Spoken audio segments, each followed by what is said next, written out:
My husband's hospital bills took everything. I became a gardener to survive. The butler warned, "Ignore the girl in the window. She hasn't spoken since her mom abandoned her." I saw the sadness in her eyes and placed my prize flower on the windowsill.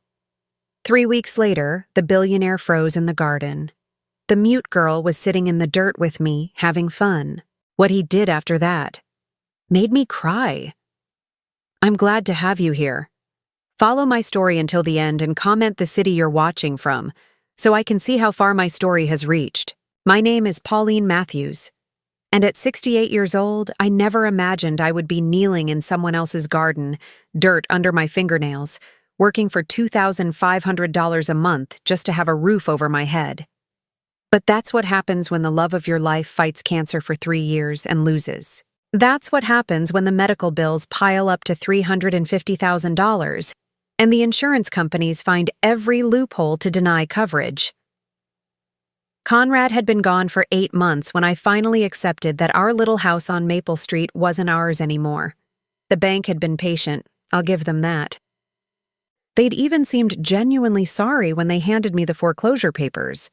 But sorry doesn't pay mortgages, and my teacher's pension of $1,200 a month barely covered groceries, let alone the crushing debt that followed my husband's death like a shadow.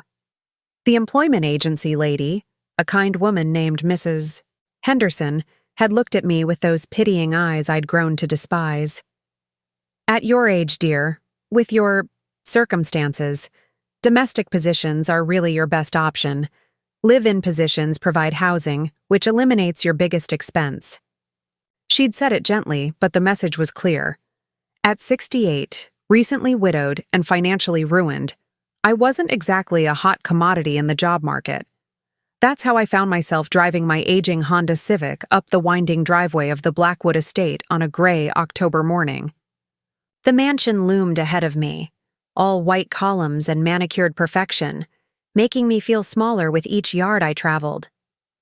I'd spent 40 years teaching elementary school, had owned my own home, had been respected in my community. Now I was about to become the help. The head groundskeeper, a weathered man named Thomas, met me at the service entrance. He looked me up and down with the expression of someone who'd seen too many desperate people come and go. "You're the new gardener," he said. It wasn't a question. "Mrs. Henderson said you have experience." I nodded, not trusting my voice. Experience was putting it kindly.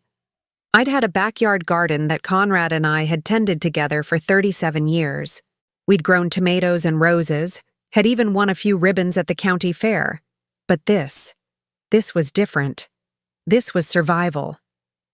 "Follow me," Thomas said, leading me along a stone path that probably cost more than my annual salary. The Blackwoods are particular about their privacy. The Main family lives in the house, of course. Mr. Richard Blackwood owns several technology companies, very successful. His wife, Victoria, is. Well, she's particular about things being done right. And there's the little girl, Sophie. She's 7. He paused at a fork in the path, and I noticed his expression soften slightly. "The butler, Mr. Carlisle, he'll give you the full briefing, but I'll tell you this now because it's important. You see that window up there? 2nd floor? The bay window with the blue cushions?" I followed his gaze to a large window where I could just make out a small figure sitting motionless, staring down at the gardens. "That's Sophie's room. She sits there most days just watching. Been like that for 3 years now. Ever since her mother left. Hasn't spoken a word since. Not one word. The doctors call it selective mutism, trauma-related. Mrs. Blackwood has tried everything. Therapists, specialists, even considered sending her to a residential facility. My heart clenched. I'd taught enough children to recognize the signs of deep hurt. The kind that burrows so deep it changes the very foundation of who you are. "The thing is," Thomas continued, lowering his voice, "Mr. Carlisle and I, we have an understanding with the family. We don't engage with Sophie. Mrs. Blackwood feels it's better that way. Less confusion for the child, she says. So you'll see her sometimes, but you're to keep your distance. Understood? I wanted to argue, wanted to say that isolation never healed a child's wounded heart. But I needed this job. I needed the small room in the servants' quarters, the steady meals, the chance to start over. So I nodded. Mr. Carlyle, the butler, was exactly what you'd expect from a house like this. Tall, impeccably dressed, with the kind of formal bearing that came from years of serving wealthy families. He led me through a maze of service corridors to my room, a small but clean space under the eaves with a window overlooking the back gardens. Your duties will include maintenance of the formal gardens, the rose beds, and the greenhouse, he explained in crisp, professional tones. Mrs. Blackwood is hosting a garden party in 6 weeks for her charity foundation, so everything must be perfect. The family keeps early hours, breakfast at 7, lunch at 1, dinner at 7. You'll take your meals in the kitchen with the other staff. Sundays are your half days, though you're expected to remain on the property. As he turned to leave, he paused. And Pauline. May I call you Pauline? About the little girl. It's truly better for everyone if you maintain appropriate boundaries. The child has been through enough disruption. After he left, I sat on the narrow bed and looked around my new home. 4 walls, a small dresser, a window with a view. It wasn't much, but it was mine for as long as I could keep this job. I unpacked my few belongings, mostly practical clothes, my gardening tools, and a small wooden box that contained my most precious possessions. My wedding ring, which I still wore, a photo of Conrad and me on our honeymoon, and the small notebook where I'd kept track of our garden over the years, noting what thrived and what failed, what brought joy and what brought disappointment. At the bottom of the box, wrapped carefully in tissue paper, was my pride and joy, seeds from the rose I'd developed in our backyard. Conrad and I had spent 5 years cross-pollinating and selecting, until we'd created something unique. A deep red bloom with the hardiness to survive harsh winters and the fragrance to fill an entire yard. I'd planned to name it Conrad's Memory and enter it in competitions. Now it felt like all I had left of our life together. The next morning, I began my work in earnest.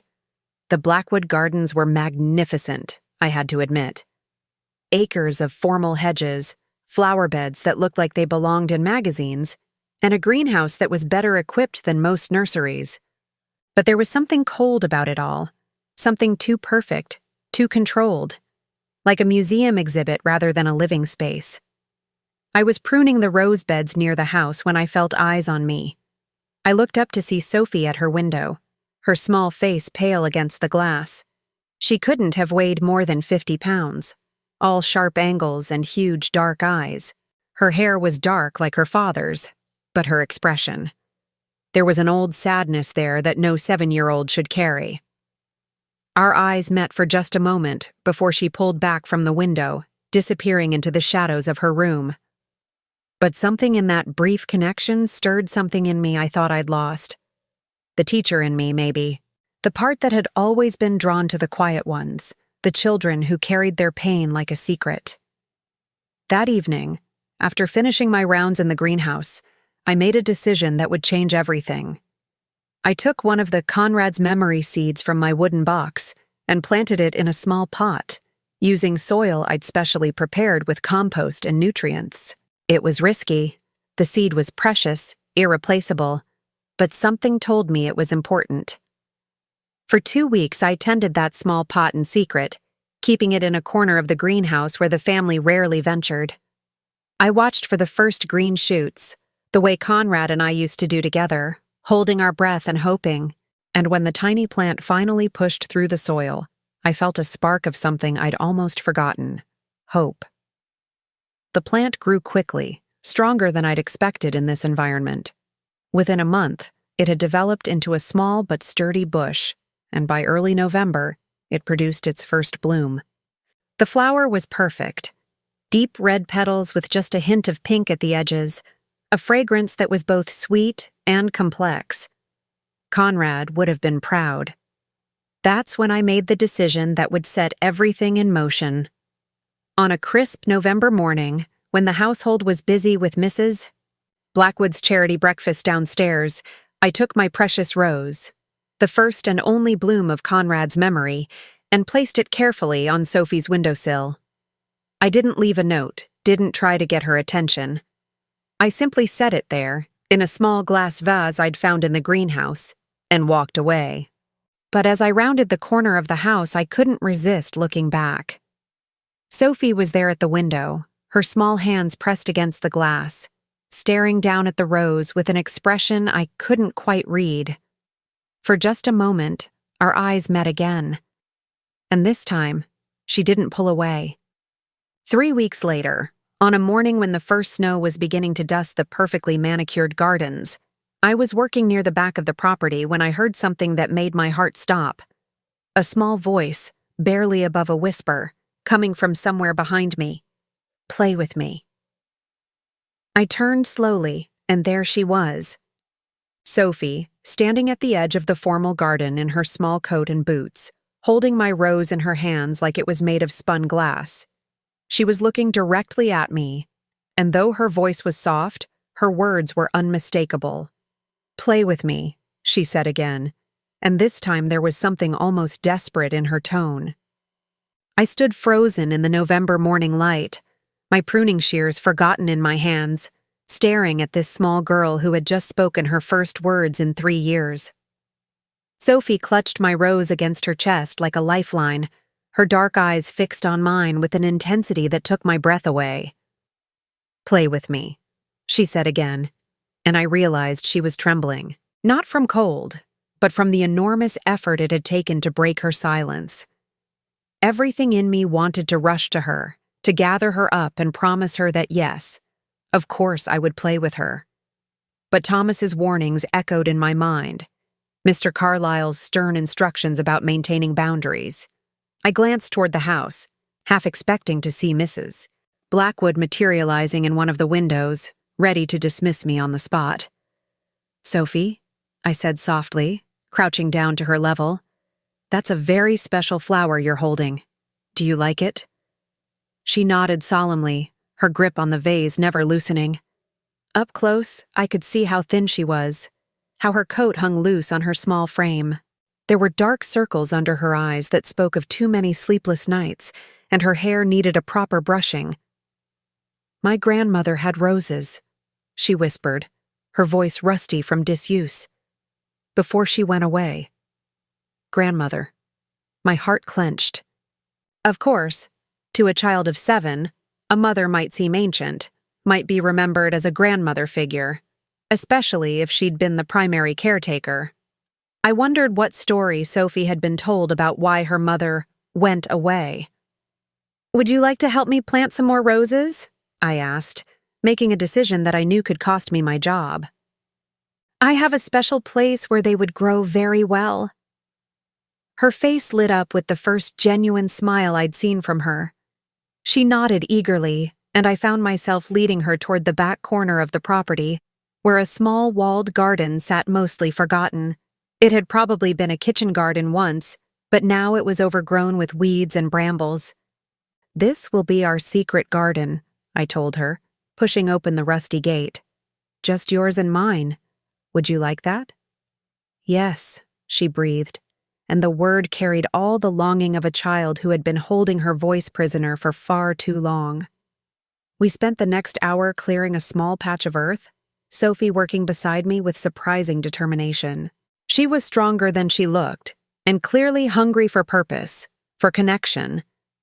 As we worked, she began to talk in halting whispers, about the roses she remembered, about a fountain that used to work, about hiding places where she and her grandmother used to play. "She had dark hair like yours," Sophie said suddenly, looking up at me with those penetrating eyes. "And she smelled like flowers, not like perfume. Mrs. Victoria always smells like perfume." Mrs. Victoria, not Mommy or even Victoria, but the formal address of someone who felt like a stranger in her own home. "Tell me about your grandmother," I said gently, continuing to weed the soil. Sophie was quiet for a long moment, her small hands working methodically to remove rocks from the dirt. She used to read to me, she finally said. Real books, not the ones Mrs. Victoria picks. And she would sing when she thought no one was listening. She had a music box with a dancing lady inside. A memory, not of a grandmother, but of her mother. I was certain now. The question was, what had really happened to her? And why was Sophie calling her grandmother? Do you miss her? I asked.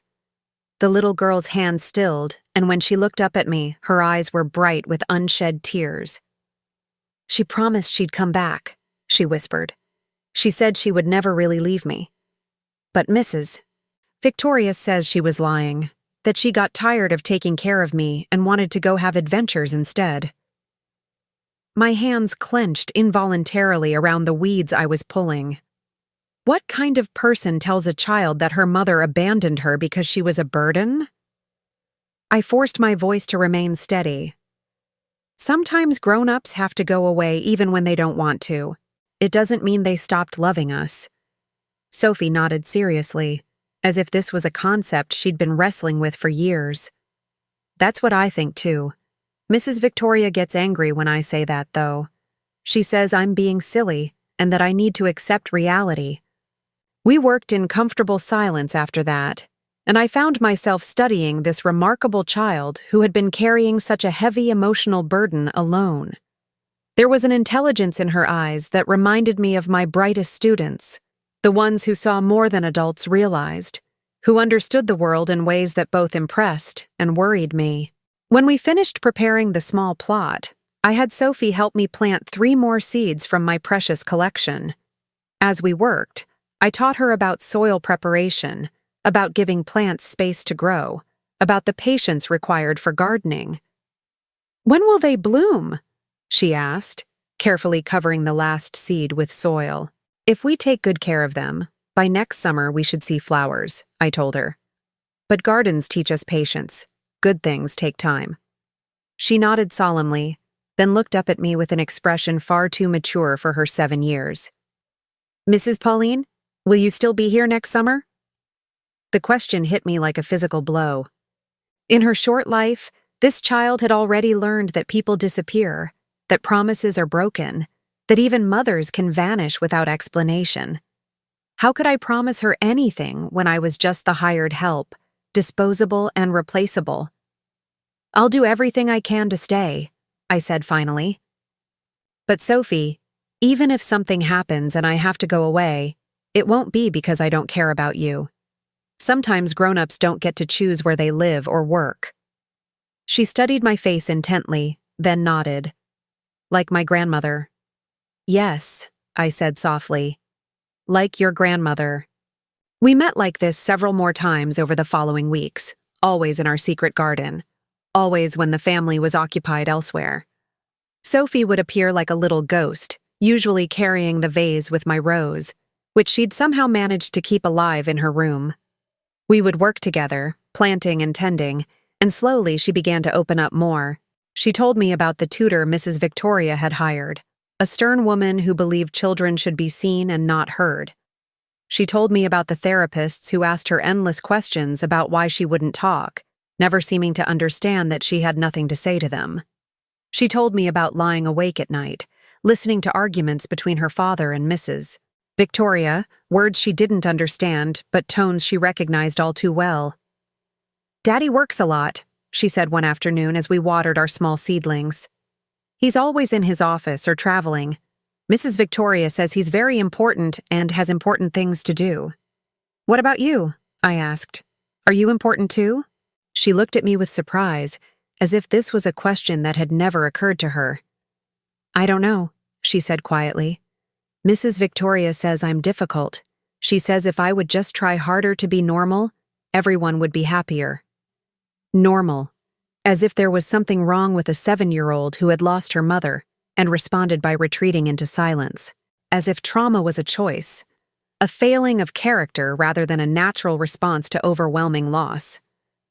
"Sophie," I said carefully, "you're not difficult. You're a little girl who has been through something very sad, and you're doing the best you can. That's all any of us can do." She was quiet for a moment, then said, "Mrs. Victoria wants to send me away to a special school. I heard her talking to Daddy about it. She says I need professional help, and that it's not fair to expect her to deal with a child who won't respond to normal parenting." My blood ran cold. A special school, an institution. I'd seen too many children over the years who had been sent away when they became inconvenient, labeled as problems rather than treated as human beings who needed extra care and patience. "When did you hear this?" I asked, trying to keep my voice casual. "Last week. They were in Daddy's office after dinner. Mrs. Victoria was crying and saying she's tried everything, but I make her nervous and she can't bond with me the way she should. She said maybe if I was somewhere with people who specialize in troubled children, I might finally start talking to the right people." Troubled children. As if seeking connection with a kind gardener instead of a cold stepmother was evidence of mental illness. "And what did your daddy say?" Sophie's expression grew even sadder. "He said he'd think about it. He always says he'll think about it when Mrs. Victoria wants something, but he usually does what she wants in the end." That night, I lay awake in my small room, staring at the ceiling and trying to figure out what to do with the information Sophie had shared. She was clearly not getting the emotional support she needed at home, and now there was talk of sending her away.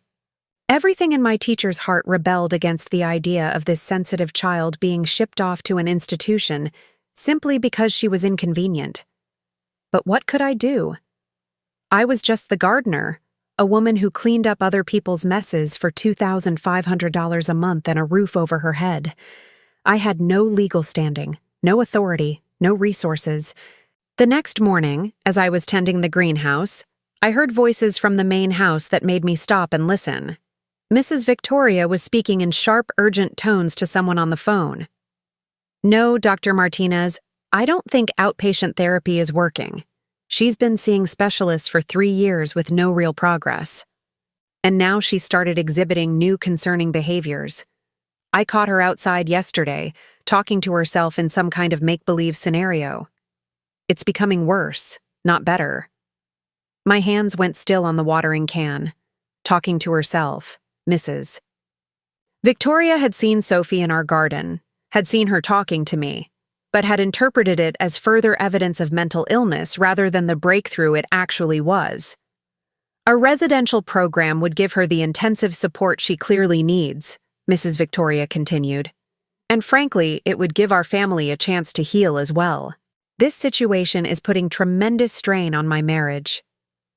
Strain on her marriage. Not concern for Sophie's well-being, but worry about her own comfort and convenience.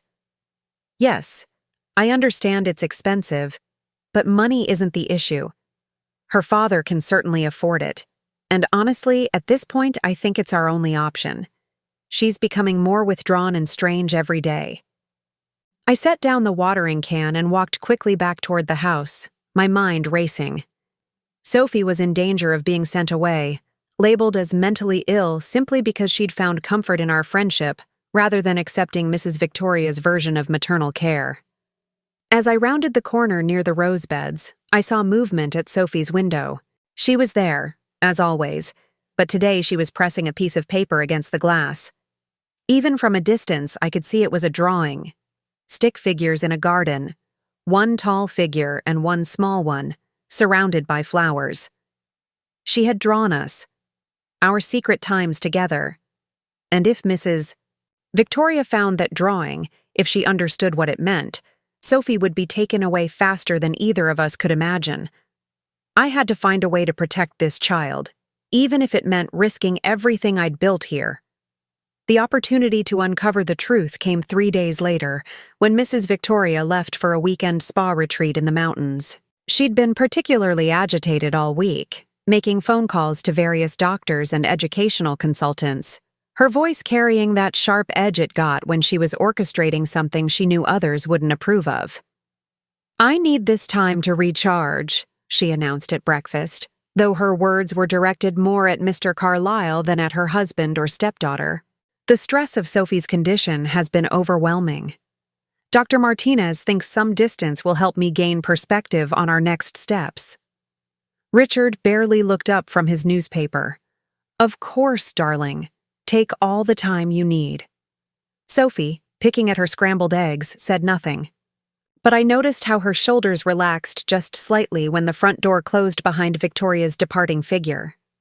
With Victoria gone, the house felt different. Less watched. Less tense. Richard disappeared into his office as usual, immersed in conference calls and business reports, leaving Sophie to wander the halls like a small ghost. I was trimming the hedge near the morning room when I saw her slip out the back door, making her way toward our secret garden. I waited a few minutes, then followed. I found her sitting cross-legged on the ground where we'd planted our roses, talking softly to the small green shoots that were just beginning to emerge. "They're growing," she said when she saw me, her voice filled with wonder. "Look, Mrs. Pauline, they're really growing." I knelt beside her, examining the tender new growth. "They're strong, just like you," I said. "Sometimes the most beautiful things grow in the darkest places."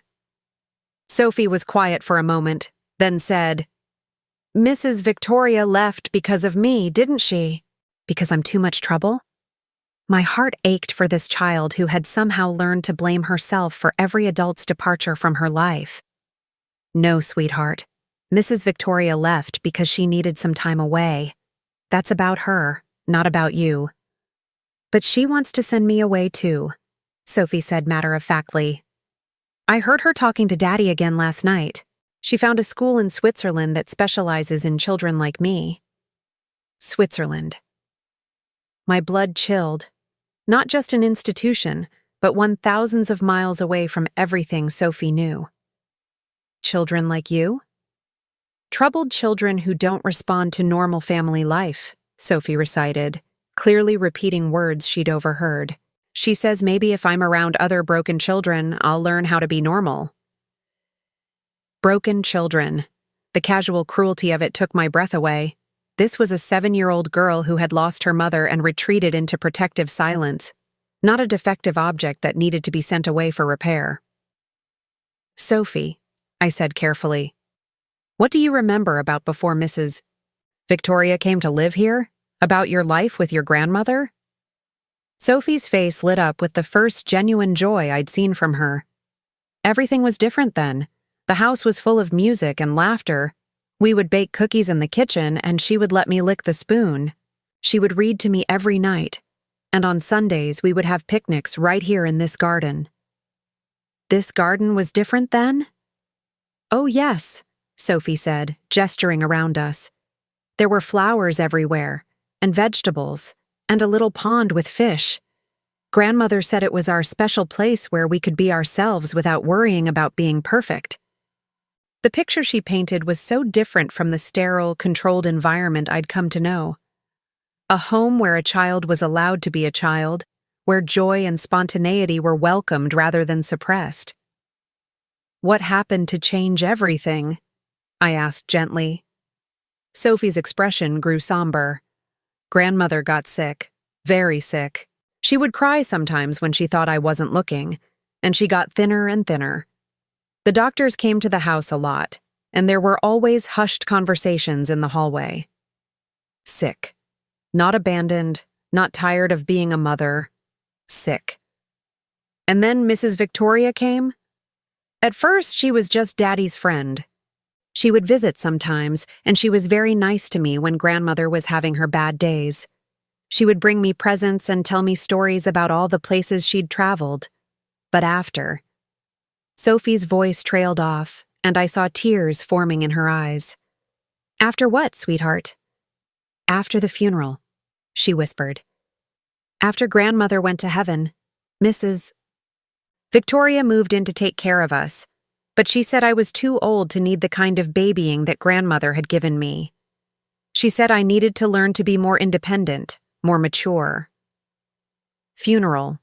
So Sophie's mother had died, and Victoria had swooped in during their grief to position herself as the solution to Richard's single parenthood. But why was Sophie calling her mother grandmother? "Sophie," I said carefully, "when you say grandmother, you mean your daddy's mother, right? Your father's mother who lived here with you?" Sophie looked at me with confusion. No, silly. I mean my grandmother Sarah. She was my mama's mama, but she took care of me when mama couldn't anymore. My world tilted. Sophie's mother had been unable to care for her, so her maternal grandmother had stepped in. That grandmother had died, and Victoria had married Richard, becoming Sophie's stepmother. But what had happened to Sophie's actual mother? Where is your mama now, Sophie? The little girl's face crumpled. Mrs. Victoria says she went away because she got tired of being responsible. She says Mama was too young when she had me, and that when grandmother got sick, she saw a chance to escape and took it. She says some people aren't meant to be parents. But something in Sophie's tone told me she didn't fully believe this story, any more than I did. What do you think happened to your mama? Sophie looked around carefully, as if checking to make sure we were truly alone, then leaned closer to me. I think Mrs. Victoria is lying, she whispered. I found something in the attic that I'm not supposed to have. That evening, after dinner service was finished and the house had settled into its quiet routine, Sophie appeared at my door. It was highly irregular. Staff and family were supposed to maintain clear boundaries about living spaces, but something in her expression told me this was important. Mrs. Pauline, she whispered, can you come with me? I want to show you something, but I'm scared to go alone. I glanced down the hallway. Richard was in his office with the door closed, probably working late as usual. The other staff had retired to their quarters. It felt safe enough. Sophie led me up the main staircase, past the family bedrooms, to a narrow door I'd never noticed before. She produced a small key from her pocket. Grandmother gave me this before she got too sick, she explained. She said it opened the door to our memories, and that someday when I was ready, I should look at what was inside. The attic was dusty and dim, filled with the kinds of things wealthy families accumulate over generations. Furniture covered in white sheets, boxes of books, old paintings. But Sophie led me directly to a specific corner where a trunk sat beneath a small window. It's all here, she said, lifting the lid. Everything about my real mama. Inside was a treasure trove of memories. Photo albums filled with pictures of a young woman who looked exactly like an adult version of Sophie. The same dark hair, the same intelligent eyes, the same delicate features.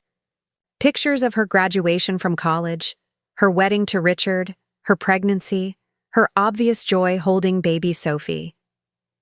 This is your mama, I said softly, and Sophie nodded. Her name was Elena. Grandmother told me she was the most beautiful person inside and out, and that she loved me more than anything in the whole world. I flipped through the albums, seeing the progression of Elena's life. There were pictures of her and Richard looking deeply in love, pictures of her painting in a sunlit studio, pictures of her teaching Sophie to walk, to read, to garden. And then, gradually, the pictures became fewer and farther between. What happened to her, Sophie? What really happened? Sophie pulled out a manila folder from the bottom of the trunk. Inside were medical records, legal documents, and newspaper clippings. My heart stopped as I read the headlines. Local artist dies in car accident. Young mother killed in highway collision. Elena Blackwood, 26, died instantly when her vehicle collided with a drunk driver on Highway 91. She is survived by her husband Richard and daughter Sophie, age 4. Sophie hadn't been abandoned. Her mother had been killed when she was only 4 years old. But why didn't she remember this? Why did she think her grandmother had been her primary caretaker? I found the answer in the medical records tucked beneath the newspaper clippings. After Elena's death, Sophie had been hospitalized for severe trauma and depression. She'd stopped speaking, stopped eating, had what the doctors called a complete psychological breakdown. Richard, devastated by his own grief, had been unable to cope with his daughter's condition. That's when Elena's mother, Sarah, had stepped in. She'd moved into the Blackwood house to care for Sophie, had spent 2 years patiently helping her granddaughter heal from the trauma of losing her mother. In Sophie's mind, those became her happiest memories. The time when grandmother Sarah made her feel safe and loved again. But then Sarah had been diagnosed with pancreatic cancer. According to the medical records, she'd fought it for 8 months before dying when Sophie was 6. Sophie had lost her mother and then her grandmother within 2 years. No wonder she'd retreated into silence again. "Sophie," I said gently, "do you remember your mama at all? Your real mama, Elena?" Sophie was quiet for a long moment, her small fingers tracing one of the photographs. "Sometimes I dream about her," she said finally. "In the dreams, she's singing to me and braiding my hair. But Mrs. Victoria says those are just fantasies, that I'm remembering movies or stories grandmother told me." Victoria had been systematically erasing Elena's memory, convincing Sophie that her own recollections of her mother were false. She'd rewritten history to make Elena the villain, the abandoning mother, instead of the loving parent who had been tragically killed. "Why would Mrs. Victoria tell you your mama abandoned you when she actually died?" Sophie looked up at me with those 2 wise eyes. "Because Mrs. Victoria wants to be my only mama. Grandmother Sarah told me that before she died. She said some people can't stand sharing love, that they want to be the only important person in your life." At the bottom of the trunk, I found one more item that made everything click into place. A sealed envelope labeled, "For Sophie's 18th birthday." Inside was a letter in Sarah's handwriting. "My dearest Sophie," it began. "If you are reading this, then I am gone, and you are finally old enough to understand the truth about your family.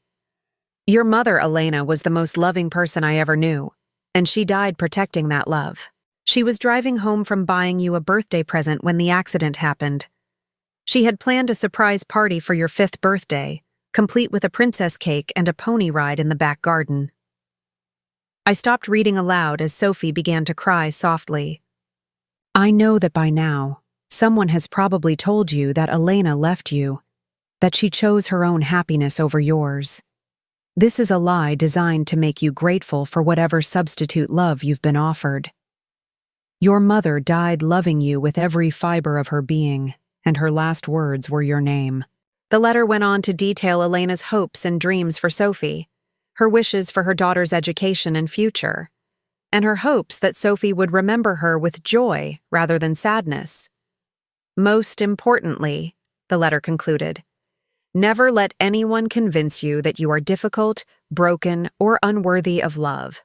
Your mother fought for you every day of her life, and I fought for you every day of mine. Now you must fight for yourself."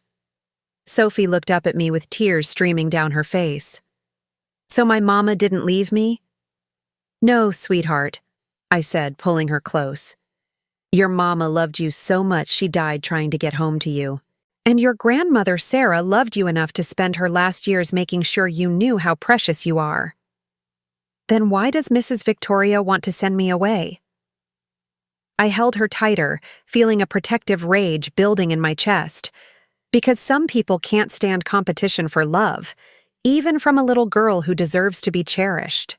As we sat there in the dusty attic, surrounded by the evidence of Sophie's true family history, I made a decision that would change both our lives. Victoria might have the legal right to make decisions about Sophie's future, but she didn't have the moral right to erase this child's identity and ship her off to an institution. Sophie deserved to know who she really was, where she came from, and how deeply she had been loved. And I was going to make sure she got the chance to fight for herself, just as her mother and grandmother had fought for her. The only question was how to do it without losing the position that allowed me to protect her in the first place. Victoria returned from her spa weekend like a storm front moving in, all sharp energy and barely contained fury. I could feel the change in the house's atmosphere the moment her car pulled into the circular driveway on Monday morning. Even the other staff members seemed to sense it, moving more quietly, keeping their heads down as they went about their duties. I was in the greenhouse, tending to the seedlings I'd started for the spring garden, when Mr. Carlyle appeared in the doorway. His usually composed expression carried a hint of worry that made my stomach clench. Mrs. Blackwood would like to see you in the morning room, he said formally. Immediately. The morning room was Victoria's domain, all pale yellow silk and delicate antiques, the kind of space that made you afraid to breathe too heavily, lest you disturb something worth more than my annual salary. Victoria stood with her back to me, looking out the tall windows toward the gardens, her posture rigid with barely controlled anger. "Close the door, Pauline," she said without turning around. I did as instructed, my heart beginning to race. Something in her tone told me this conversation had been building since the moment she left for her retreat. "How long have you been talking to Sophie?" The question was direct, delivered with surgical precision. No preamble, no polite small talk. Victoria had done her homework while she was away, had probably spent hours planning exactly how to handle this situation. "I'm not sure what you mean, Mrs. Blackwood," I said carefully.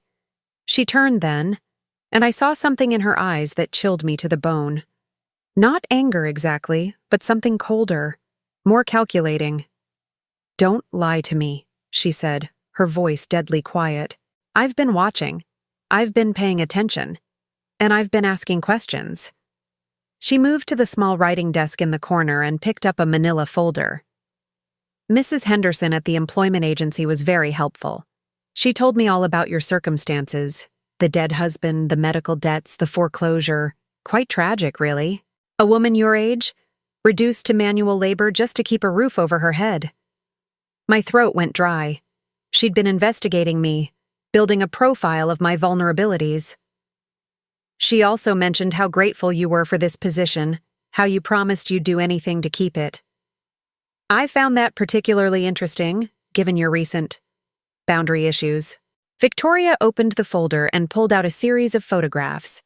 My blood turned to ice as I recognized them. Pictures of me and Sophie in our secret garden, working side by side, talking, laughing. Someone had been watching us, documenting our interactions. "Thomas has been very observant," Victoria said, noting my expression. "I asked him to keep an eye on the family's welfare while I was away." Imagine my surprise when he reported that the new gardener had been conducting unauthorized interactions with my stepdaughter. Thomas. The man who had warned me to stay away from Sophie, who had seemed genuinely concerned about maintaining proper boundaries. He'd been reporting to Victoria all along. "Mrs.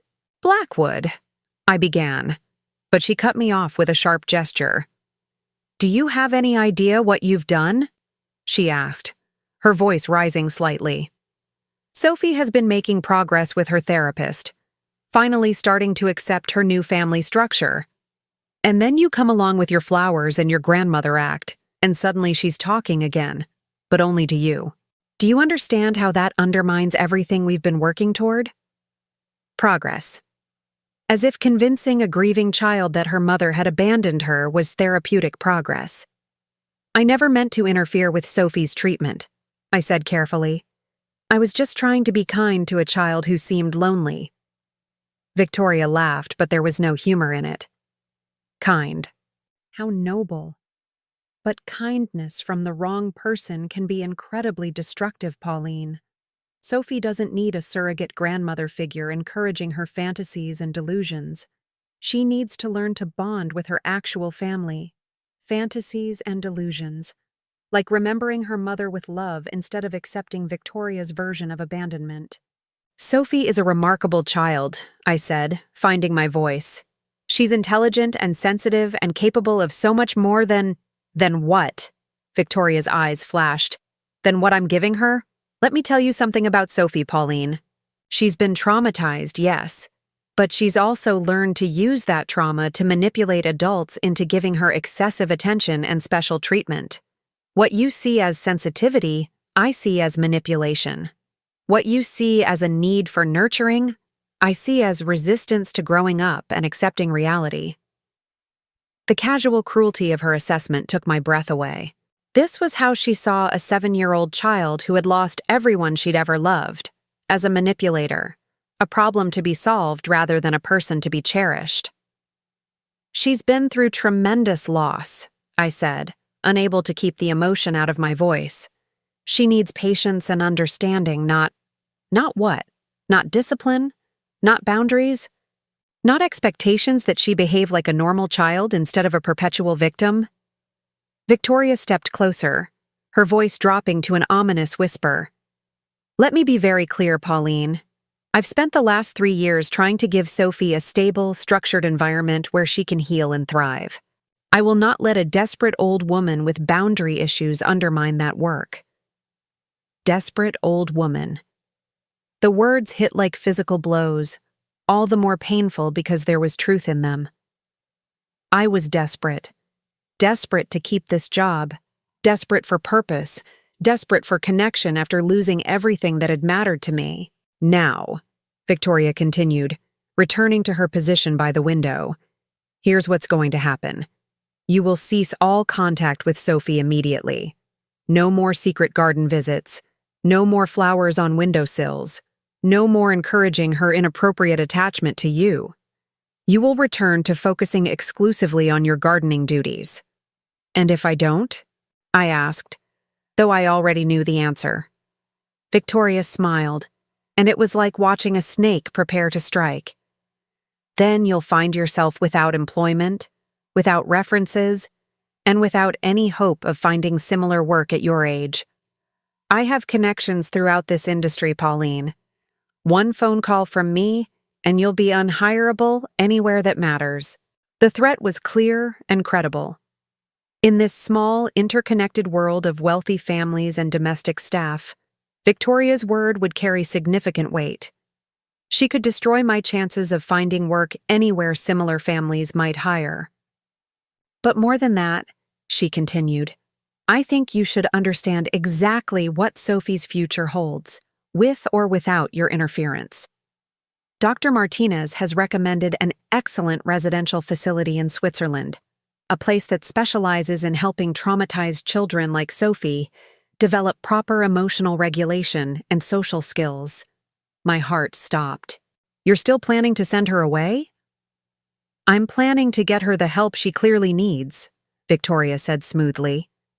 Help that she can't receive in an environment where well-meaning but unqualified people encourage her to retreat into fantasy rather than engage with reality. She's not retreating into fantasy, I protested.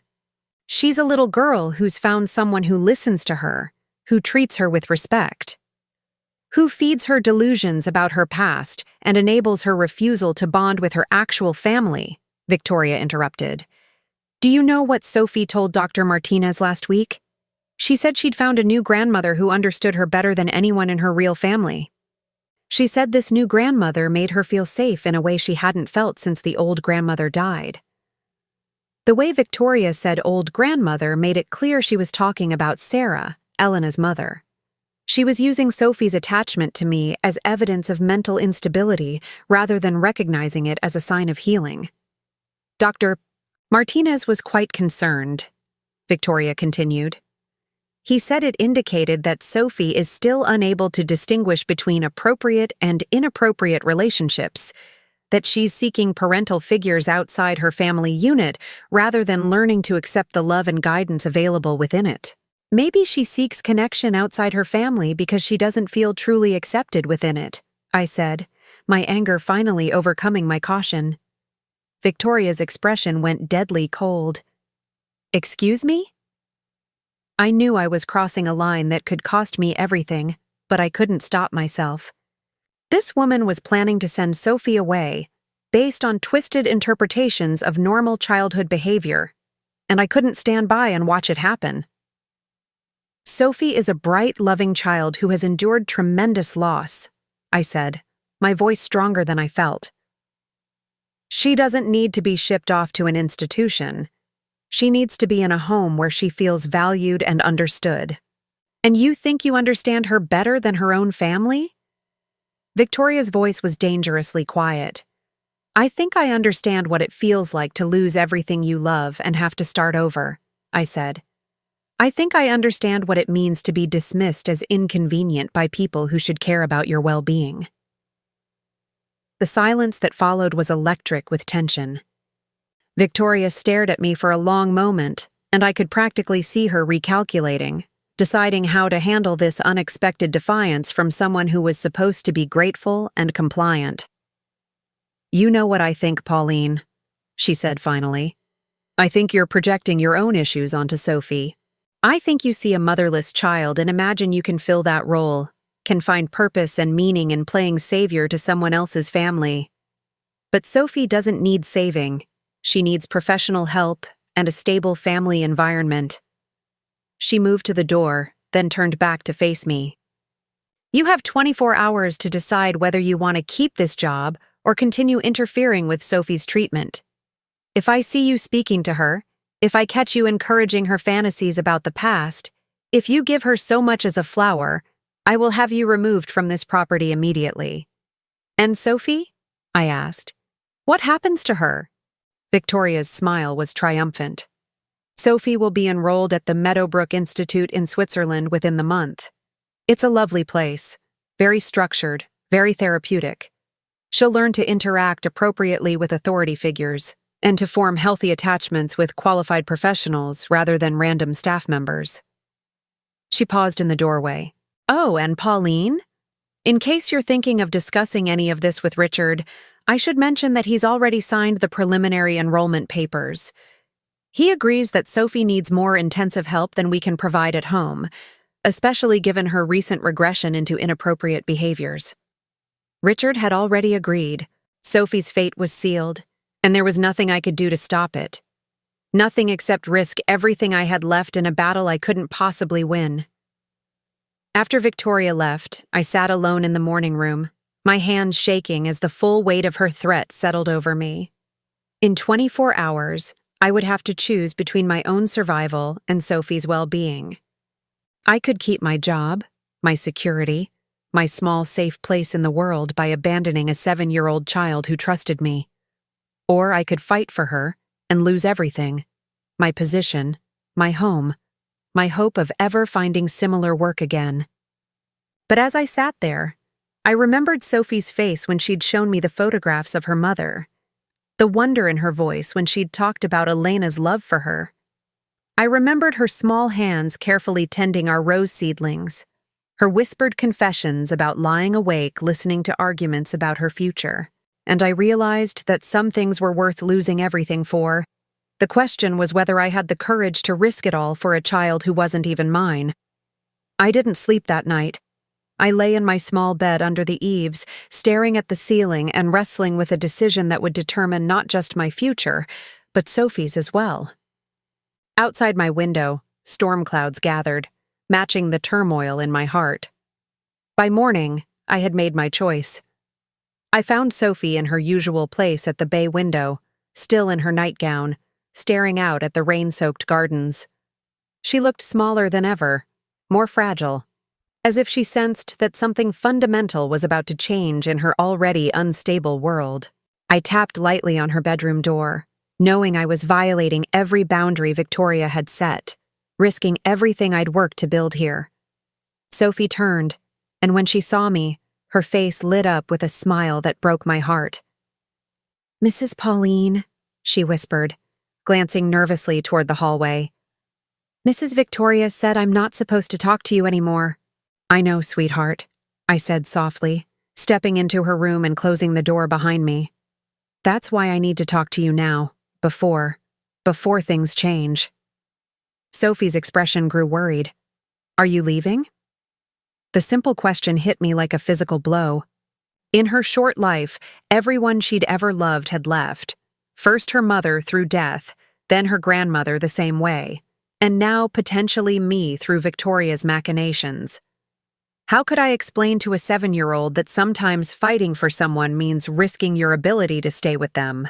"Sophie," I said, kneeling down so we were at eye level, "I need you to understand something very important. No matter what happens, no matter what anyone tells you, you are not broken. You are not difficult. You are not a problem that needs to be fixed." Her eyes filled with tears. "But Mrs. Victoria says—" "Mrs. Victoria is wrong," I said firmly. "She's telling you things that aren't true because it makes her feel better about the choices she's making. But you need to know who you really are." I pulled from my apron pocket the small photo I'd taken from the attic. One of Elena holding baby Sophie, both of them radiating joy and love. "This is your mama, Sophie. Your real mama, Elena. She didn't leave you because she stopped loving you. She died in a car accident when you were 4 years old, and her last words were your name." Sophie took the photograph with trembling hands, studying Elena's face with desperate intensity. "I remember her," she whispered. "I remember her singing to me." "Those aren't fantasies or dreams," I told her. "Those are real memories of a mother who loved you with everything she had. And your grandmother Sarah loved you too. She fought for you until the very end." "Then why does Mrs. Victoria want to send me away?" I took a deep breath, knowing I was about to say words that could never be taken back. "Because some people can't stand sharing love. Because she wants to be the only important person in your daddy's life, and you remind him every day that he had a different life before her, a life where Elena was the center of his world." Sophie studied the photograph for a long moment, then looked up at me with those wise, dark eyes that had seen too much for someone so young. "What's going to happen to me?" Before I could answer, the bedroom door burst open. Victoria stood there in her silk robe, her face twisted with fury that she didn't even try to hide. "What the hell do you think you're doing?" she hissed, stepping into the room like a predator cornering its prey. Sophie immediately shrank back against her window seat, clutching the photograph to her chest. I stood slowly, placing myself between Victoria and the little girl. "I'm telling Sophie the truth about her family," I said, my voice steadier than I felt. Victoria's eyes went to the photograph in Sophie's hands, and something dangerous flashed across her face. "Give me that," she demanded, extending her hand toward Sophie. "That belongs in the attic with the rest of the past." "No," Sophie said, and though her voice was small, there was steel in it. "It's my mama." "Your mama abandoned you," Victoria snapped, her composure finally cracking completely. "She was a selfish girl who got pregnant too young and regretted it every day until she found an excuse to run away." "That's not true," Sophie whispered, but Victoria wasn't finished. "She left you crying in your crib while she went out to parties. She complained constantly about how having a baby had ruined her life. She was planning to leave your father and take half his money when that accident happened. An accident that was probably her own fault because she was always driving recklessly when she was upset."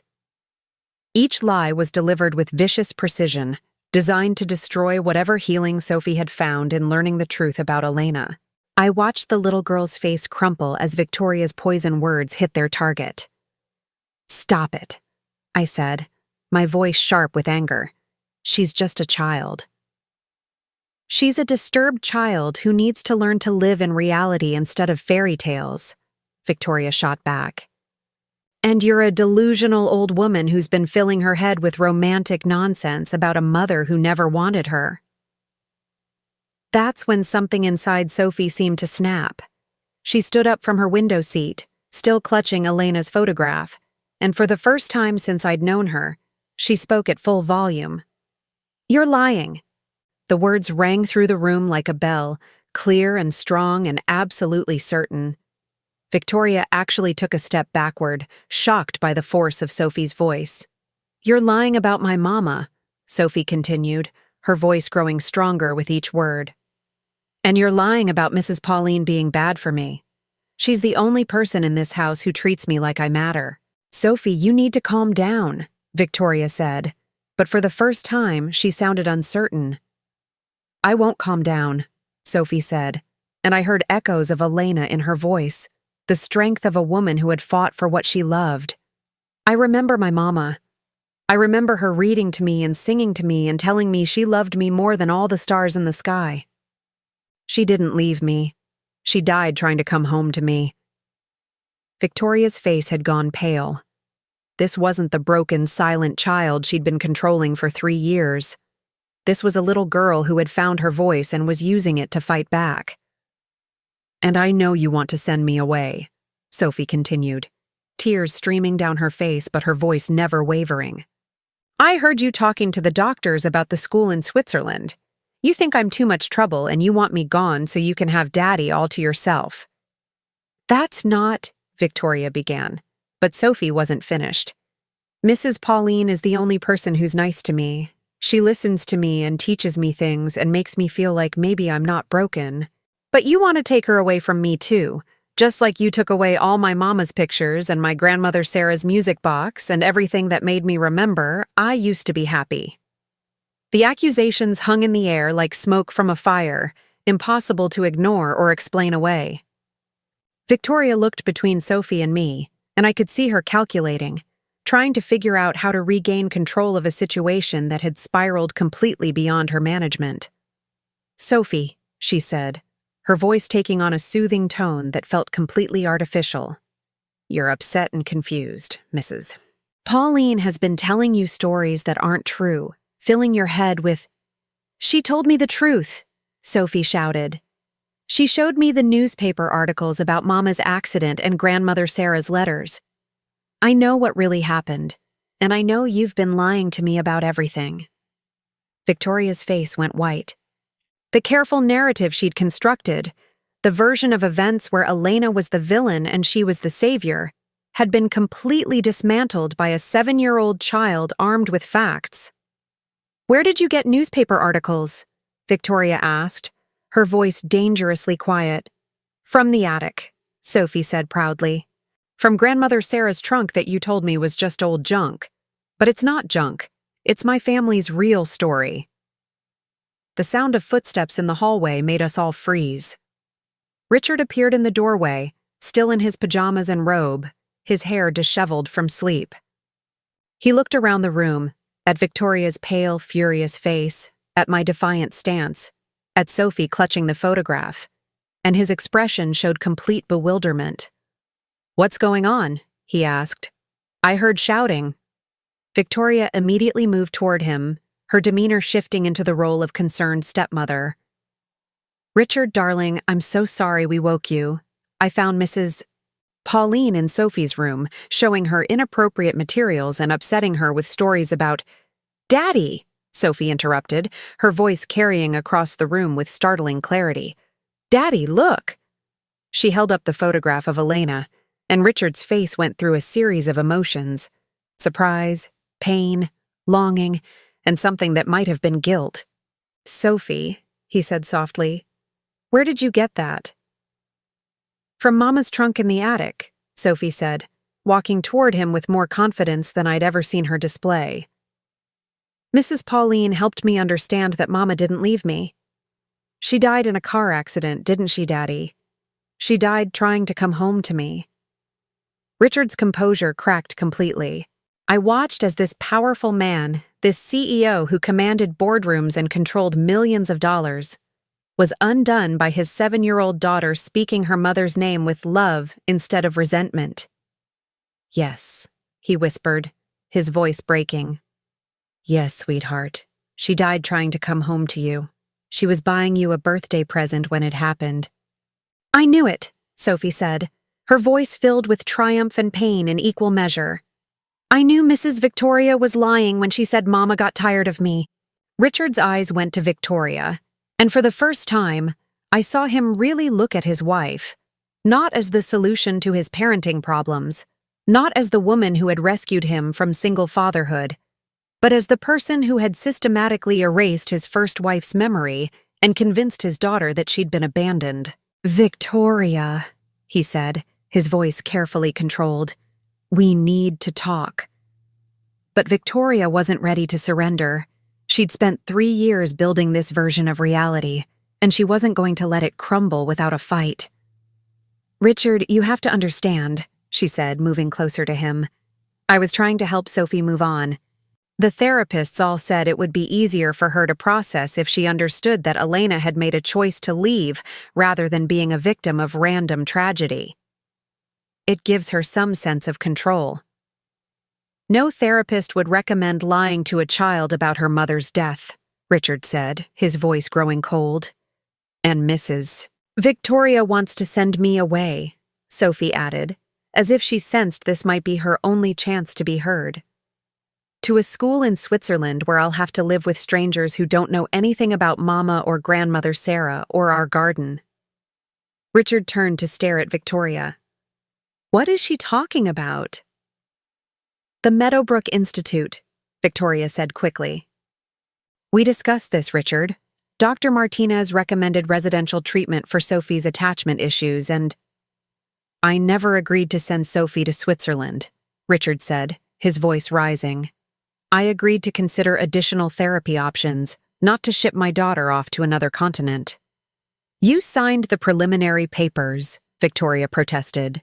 Just last week you signed…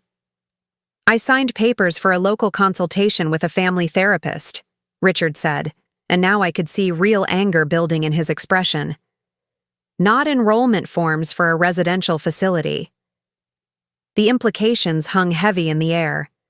Victoria had been forging documents, manipulating situations, orchestrating Sophie's removal from the house through deception and lies.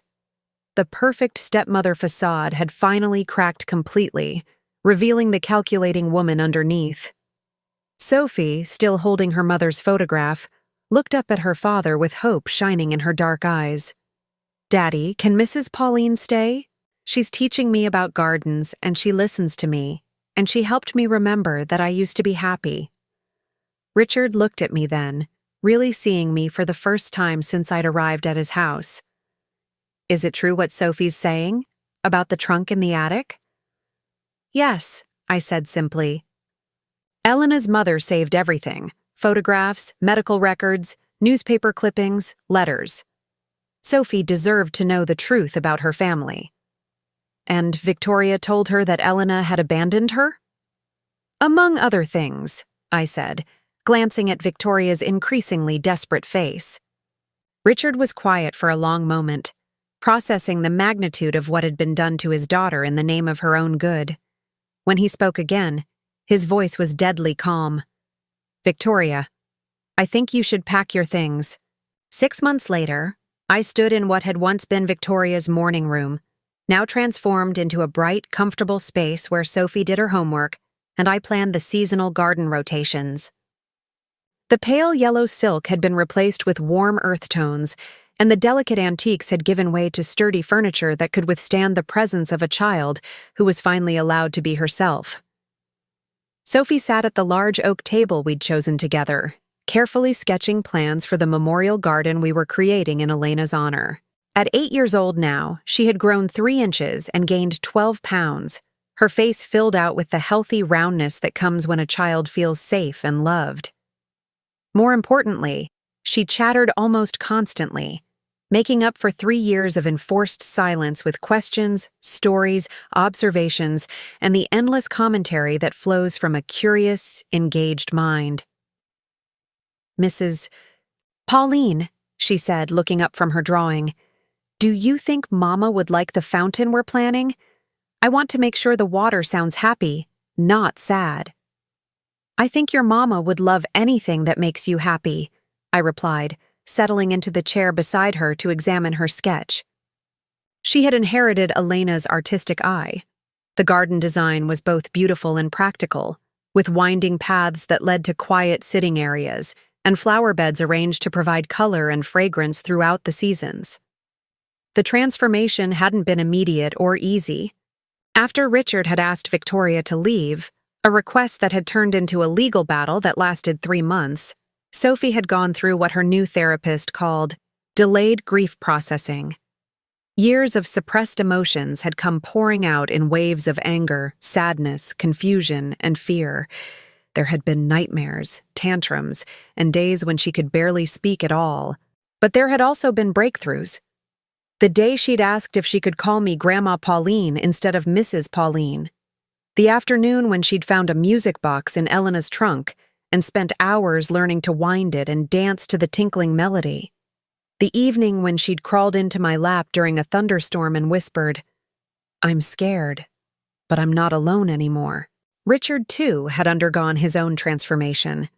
The busy, distant father had been replaced by a man determined to truly know his daughter, to understand the child Elena had died trying to protect. He had rearranged his work schedule to be home for dinner every night, had learned to braid Sophie's hair the way Elena used to do, and had started reading her the same bedtime stories that were mentioned in Sarah's letters. How did this happen? He had asked me one evening about 2 months after Victoria's departure. We were sitting in his study, no longer the formal, intimidating space it had been, but a warm room where Sophie's artwork hung alongside his business awards. How did I let someone convince me that my own daughter was the problem? I had chosen my words carefully. Grief makes us vulnerable, I'd told him. And sometimes when we're drowning, we grab onto anyone who promises to keep us afloat, even if they're not actually trying to save us. He'd been quiet for a long time after that, staring at a photograph of Elena and infant Sophie that now sat prominently on his desk. She was so beautiful, he'd said finally. Elena, I mean, not just physically, but she had this light inside her, this joy in everything. After she died, I felt like that light had gone out forever. Victoria promised she could help me find it again, but really she was just dimming everything else until the darkness felt normal. Now, watching Sophie hum to herself as she colored in her garden plans, I could see that the light Elena had possessed lived on in her daughter. It had just been buried for a while, waiting for the right conditions to bloom again. "Daddy's home early," Sophie announced, hearing the sound of Richard's car in the driveway. She jumped up from her chair and ran to the window, waving enthusiastically as he parked near the main entrance. These days, Richard used the front door like a father coming home to his family, not the service entrance like an employer checking on his staff. The change in routine was small, but it symbolized something much larger, the recognition that this was Sophie's home, not just the place where she was housed and cared for. "How are my girls?"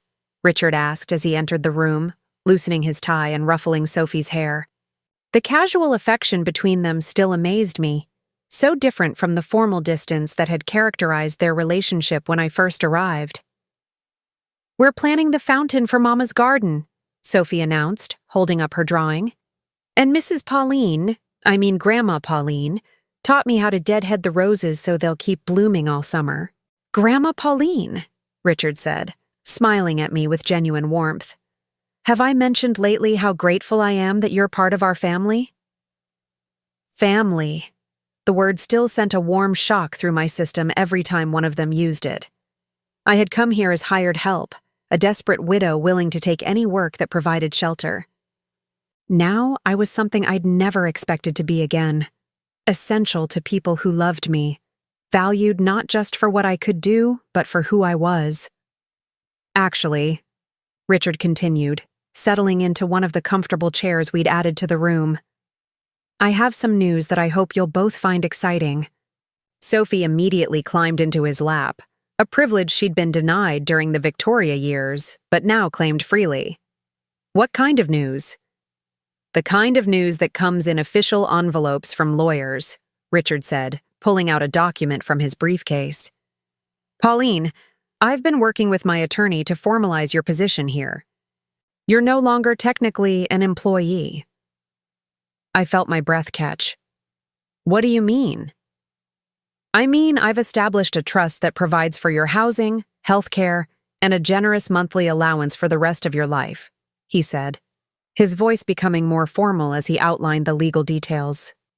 "In exchange, you've agreed to serve as Sophie's companion, tutor, and guardian, with full legal authority to make decisions about her welfare if anything ever happens to me." The papers shook in my hands as I tried to process what he was telling me. Financial security, legal protection, a guarantee that Sophie and I couldn't be separated by future circumstances beyond our control. "Why?" I whispered, overwhelmed by the magnitude of what he was offering. Richard's expression grew serious. "Because Sophie almost lost everything that mattered to her when Victoria tried to erase Elena's memory and ship her off to an institution. Because I almost lost my daughter by trusting someone who saw her as an obstacle rather than a treasure. Because you fought for her when I was too blind to see what was happening." He paused, his arms tightening around Sophie as if he still couldn't quite believe she was safe and happy in his embrace. "And because Elena would have wanted this. he continued softly. She would have wanted Sophie to have a grandmother figure who cherishes her, who preserves her memories, who helps her grow into the amazing person she's meant to become. You've given Sophie back her voice, her confidence, her sense of belonging in the world. I can never repay that, but I can make sure you never have to worry about losing each other again. I wiped tears from my eyes, thinking about the journey that had brought me here. The devastating loss of Conrad, the financial ruin that had forced me to take a job I'd never imagined needing, the risk I'd taken in defying Victoria to protect a child who wasn't mine by blood, but had become mine by choice. There's something else, Richard said, his tone becoming lighter. Sophie has a request to make. Sophie wiggled in his lap, suddenly shy but determined. Grandma Pauline, she said, using the name that still made my heart skip. Would you help me plant Mama's roses in the memorial garden? I want to use the seeds from Conrad's memory, the ones you brought from your old house. Conrad's memory. The roses I'd developed with my husband, the ones I'd thought were lost forever when we lost our home.